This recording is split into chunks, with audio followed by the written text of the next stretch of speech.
نماز کی صحت پر کوئی فرق نہیں پڑتا، لیکن علماء کرام کہتے ہیں کہ ٹوپی یعنی سر ڈھانک کر کے رہنا یہ شرافت کی علامت ہے، لہذا مسلمانوں کو عبادات میں سر ڈھانکنے کا اہتمام کرنا چاہیے۔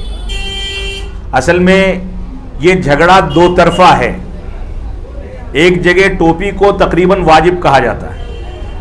کرونا کے ٹائم میں بھی آپ ان کی مسجد میں جائیں گے تو کسی کرونا پیشنٹ کی ٹوپی آپ کے سر پہ ڈال دی جائے گی نماز کی حالت میں، تو افراط و تفریط ہے۔ اور ہمارے یہاں صورتحال یہ ہے کہ ہمارے کچھ نوجوان ایسے مل جائیں گے زندگی میں کبھی سر ڈھانکا ہی نہیں ہے۔ تو یہ دونوں عیب ہیں۔ ایک جانب ہم دیکھیں کہ اللہ کے نبی صلی اللہ علیہ وسلم کے عہد مبارک میں زندگی کیسی تھی صحابہ کرام کی۔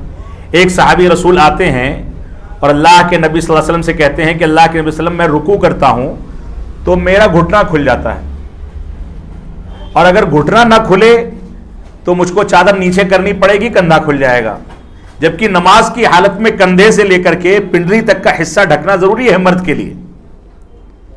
تو اللہ کے نبی صلی اللہ علیہ وسلم نے فرمایا کہ دوسری چادر لے لو، تو فرمایا میرے پاس یہی ایک ہے۔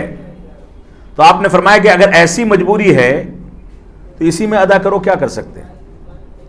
تو صحابہ کرام کی کیفیت یہ تھی کہ کندھا ڈھکتے تھے تو گھٹنا کھلتا تھا، گھٹنا ڈھکتے تھے تو کندھا کھلتا تھا۔ ٹوپی کا تصور ہی نہیں تھا، اتنا کپڑا ہی نہیں تھا۔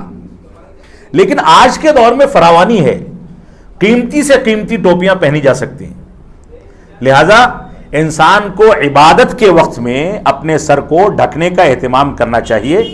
یہی اصل شرافت ہے۔ اور علامہ البانی رحمۃ اللہ علیہ کہتے ہیں، جیسا کہ انہوں نے اپنے اس سلسلے میں اس سوال کے فتوے میں کہا کہ سر کو کھول کر کے نماز ادا کرنا جائز ہے، لیکن یہ بات ہم کو سمجھ لینی چاہیے کہ سر کو کھلا رکھنا یہ عجمیوں کی علامت ہے۔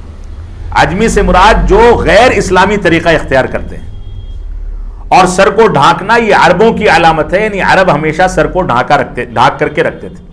لہذا کم سے کم ہم ہر وقت نہیں ڈھانک سکتے تو کم سے کم نماز کے وقت میں، عبادات کے وقت میں ہم کو آداب کا خیال کرنا چاہیے، سر ڈھانکنا چاہیے۔